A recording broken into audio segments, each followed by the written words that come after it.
we have 7,329 minus 6,278. So let's go place by place and see if we can subtract. 6,278 is clearly less than 7,329, so we should be able to do this. So first we go to the ones place. We're subtracting an 8 from a 9. That seems pretty straightforward. That's just going to be a 1. A 1 in the ones place. It literally just represents 1. Then we go to the tens place. And we're trying to subtract a 7 from a 2. And this is really representing a 70, and this is really representing a 20. Well, now we're hitting a bit of a stumbling block, so we're going to have to regroup or borrow. And to understand what we're doing, let's rewrite both of these numbers.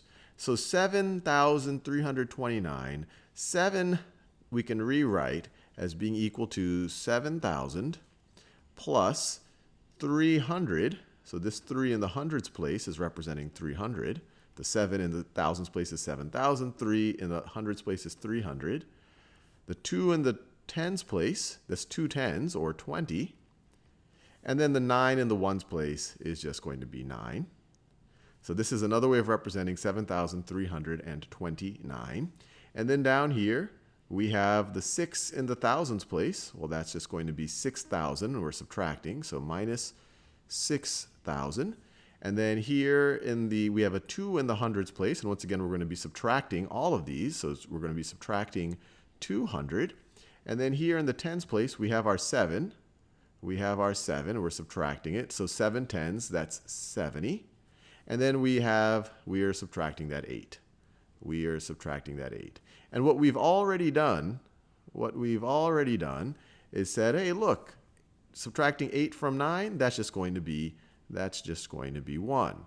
But then we got over here and we said, hey, how are we going to subtract 70 from 20? And the key here is to regroup some of the value up here and give it to the tens place so that we can subtract 70 from it. And the most natural place to go is one place value above. So we could take 100 from the 300. So we could take 100 from the 300. So then it will become 200. We're going to give 100 we're going to give that 100 to the tens place, so it is going to become 120. Notice 200 plus 120 is 320. 300 plus 20 is 320. We have not changed the value of the number. We've just changed what place we're representing it in. If we wanted to do it here, we could say, and this is kind of when you think of it this way, this is really regrouping, and this is really what's happening. But if you want to think of it in a borrowing framework, you could say, hey, let's take 1 from the 3, although that's a 300, so you're really taking 100. That becomes a 2, and you give that 1 to the tens place. And so that becomes a 12. Now, what was really happening is you took 100, you gave it to the 20, it became 120. But now you can subtract. Here, you'd say, well, what's 120 minus 70?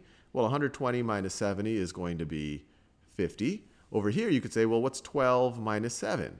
Well, that's 5. But it's still representing the same thing. 12 tens is 120, 7 tens is 70, and they give you 5 tens, which is the same thing as 50. This 5 represents that 50. And then we can go the other places. You say 2 minus 2, well, that's 0 hundreds. And then 7,000 minus 6,000 is 1,000. And once again, right over here, 200 minus 200 is 0 hundreds. And then 7,000 minus 6,000 is 1,000. 1,000. So this is going to be 1,000 plus 0 plus 50 plus 1, which is the exact same thing as 1,051.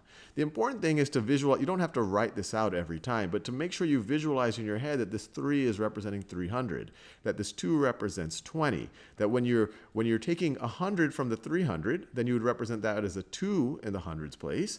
And then when you give 100 to the tens place, it's essentially like adding. It's essentially that the 2 tens will become 12 tens because you're giving it 10 more tens. You're giving it 100. So hopefully that makes some sense.